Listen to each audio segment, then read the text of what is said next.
All right, so welcome back, everybody. That was a great group discussion that we had. It was really interesting to hear your insights and answering that question. I know many of you were emotional because it triggered off things that as a child you really wanted to do. Like for me, when I was 5, all I ever wanted to do was become a nurse.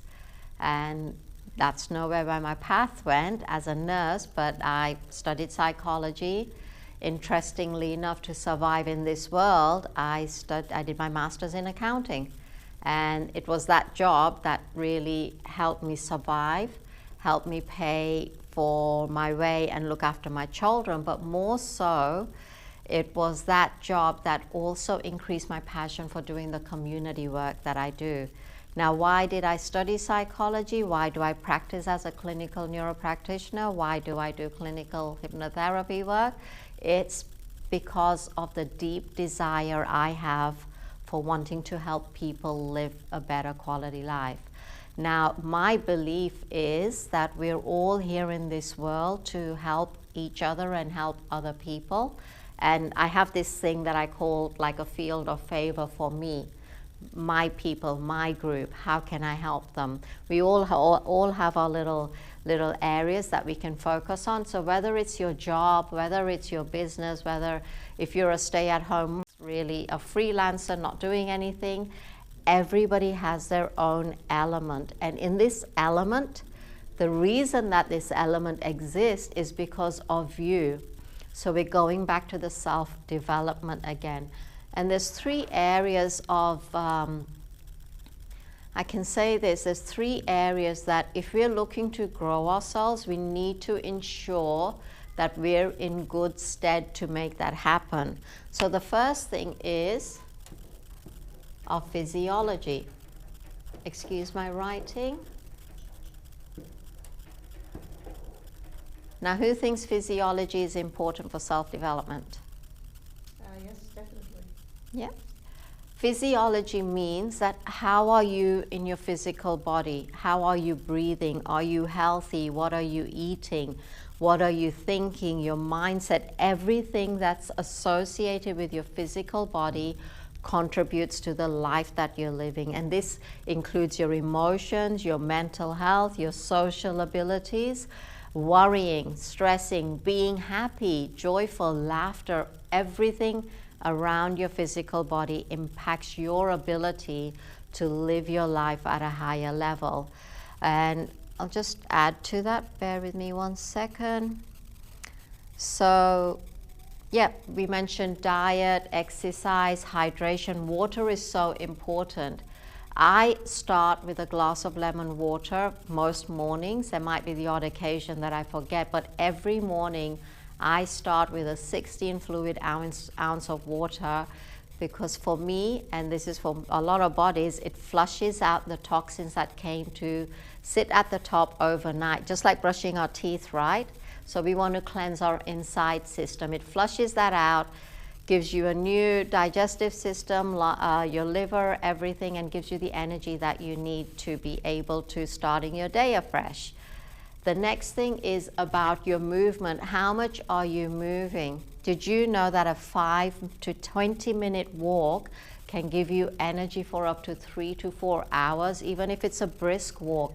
Get your body moving, shake it out, move your legs. The reason there are a lot of people that are suffering with arthritis, cramps at the age of 50 onwards is because they haven't used their physical body to its maximum. So movement is really important. The way you breathe is important. If you're breathing just to the top of your chest, then you're not even using the full capacity of your lung. When you're breathing, you want to ensure that that diaphragm is coming out, that it's getting to the bottom of the lungs. Just if you want to see an example of the perfect person breathing, have a look at a baby when they're sleeping and you'll see it's the tummy that's coming up. Have a look at a cat when they're sleeping, you'll see it's their tummy that's coming up. Over time, because we're all rushing around so much, we even sometimes forget to breathe. So if, you know, I'd say consciously, just monitor that. I'll be driving and something will click and I'm like, I haven't taken a deep breath in for a little while. I'm just driving. So I'm starving my body of oxygen. Your body lives on oxygen, it lives on water. You've got to be doing these things mindfully. We're very, very fortunate that we have something within us, our subconscious, our unconscious, that keeps our heart ticking, that keeps us, it keeps the breathing happening. But if we can do it consciously, my friends, it's really going to improve your physiology. So the second part we're looking at is, what is the language patterns that you're using? And I was a victim of this pretty much a lot, as in that, for example, I have an expert in digital management. She's my digital manager. And when she's talking to me, especially at the beginning when she started talking to me, I'd be like, I can't do this. I'm never going to understand this. This is not my forte. But that doesn't mean that I don't understand it. I don't want to do it, but it doesn't mean that I don't understand the concept. So yes, it took her a little while to get me into a position to understand the dialect she's using with me. And I feel at peace now that, oh, okay, I get it. This, I get it, that, I get, that's what that is. And it's important because it's what's keeping the Women's Mentoring Foundation going. It's, she's an expert in setting up systems. If I didn't have that foundation, if I didn't have that system, it's going to stop us from doing what else we need to do out there. It's going to prevent me from delivering.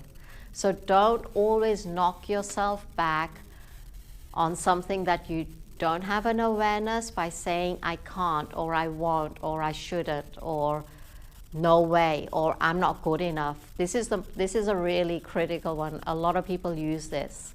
I am not good enough, especially are victims of mental health or abuse or any form of trauma, because it's embedded in their head. Now, I'm not saying everybody, but it happened to me. Like, I had somebody in my family that would be constantly criticizing things and telling me that I wasn't, why am I doing that? I don't have any common sense. And I just sort of I went down in my unconscious thinking that I'm never going to be good enough for this person. And I realized that I was then practicing that emotion, that mindset in everything else. So in the corporate environment, I'm a pretty, without ego or arrogance, I'm a pretty good speaker. I mean, I used to work for the Treasury, the tax department, and I used to clearly tell people how to pay tax to the maximum. And when I met this person, all of a sudden my whole physiology, my language patterns, everything went down. I was so conscious of what to say. I was so conscious of what to wear because I was constantly being criticized on my physique. I was too fat, I was too ugly, my hair looked stupid. So, I'd make sure everything was covered. No, that's a no-go. You don't have to put abuse up from anybody. This is you. You are perfect in every way that you possibly could be.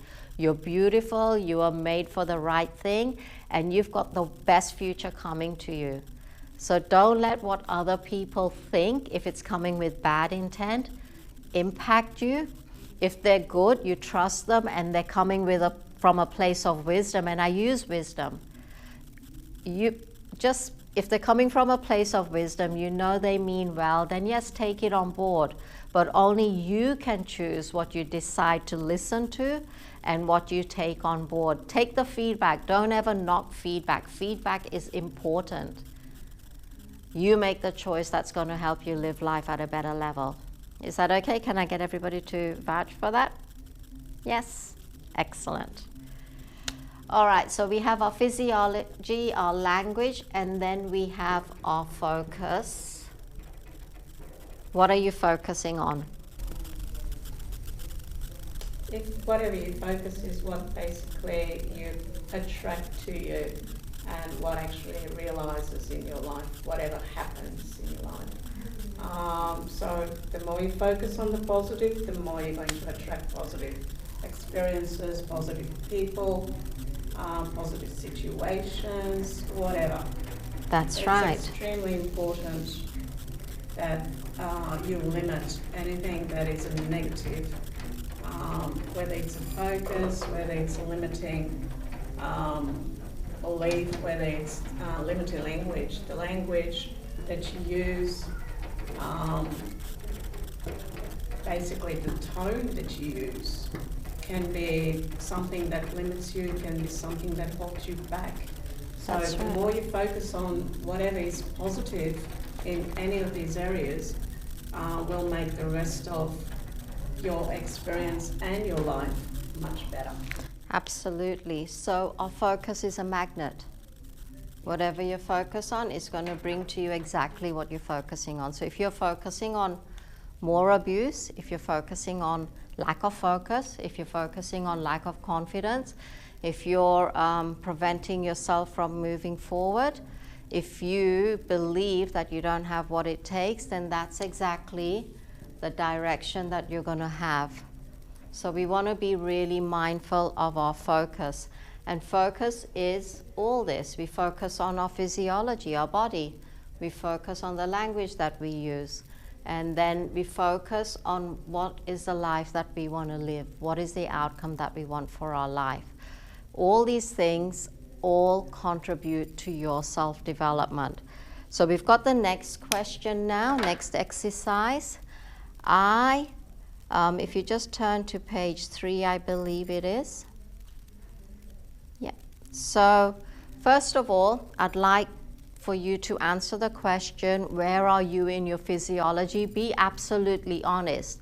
As soon as we acknowledge that this is where I am, I'm not exercising enough, I'm not drinking enough water, we can then find a solution. So please, please, please be honest. The second question is your focus. So what are your values? There's a question there about values, and there's a question there about beliefs, which I will expand on. And then the language pattern. So is it your belief, or is it a global belief, or is it something that somebody's told you, and is it yours? So let's give you an example of language patterns. If I was to say that everybody in the world thinks I'm not good enough, as her coach or the mentor, the first question I'd ask her was, everybody? Really? So everybody in the world knows you? So that's a global belief, a very generalized language pattern.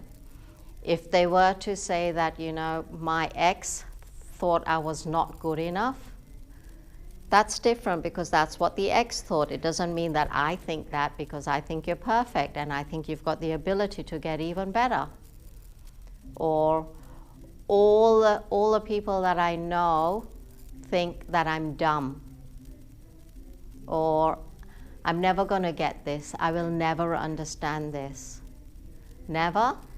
Or do you want to give yourself some time and maybe approach it in a different way? Maybe do you want to reach out to me and I can explain it to you in a different way so that you do understand? So watch the language pattern. So they're the 3 questions. I'll just talk about the beliefs and the values.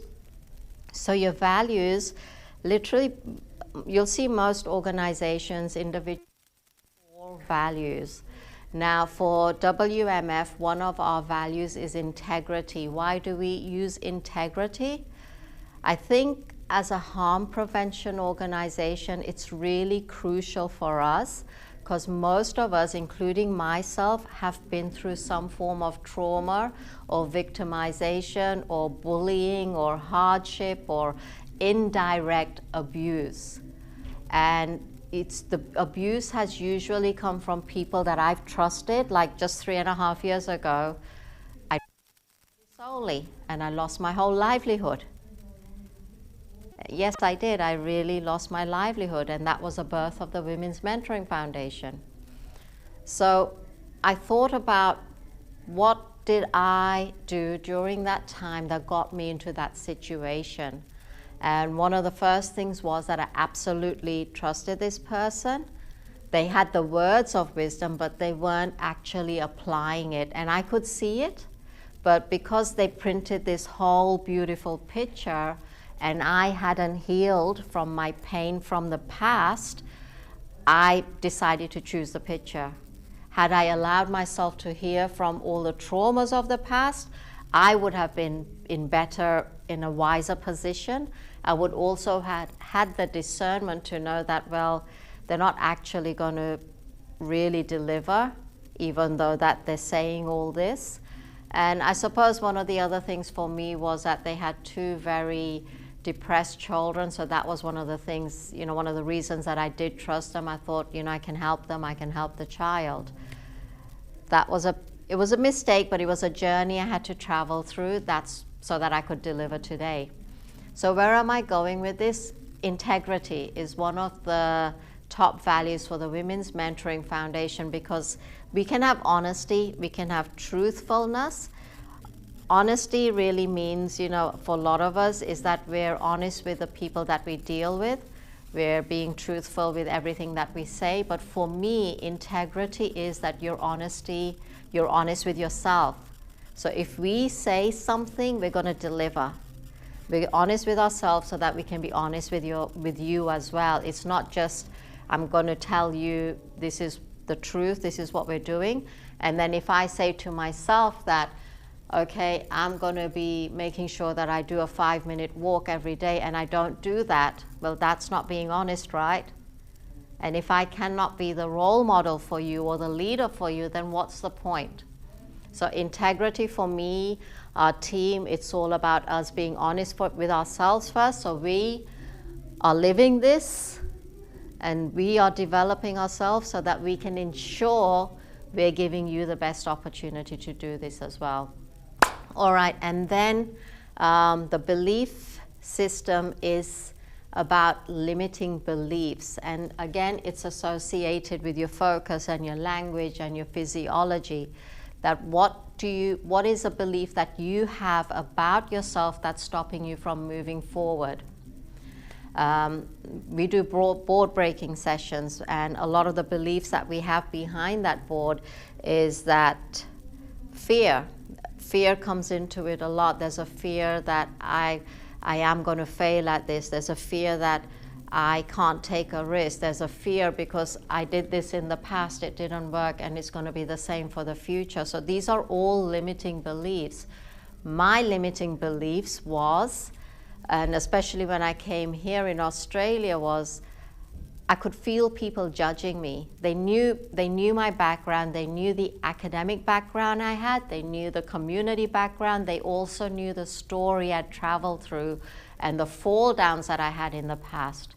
Yet when I was in front of people that I trusted, I could always feel that I was being judged or opinionated, and in my heart I knew that this wasn't the crowd that was going to help me move forward.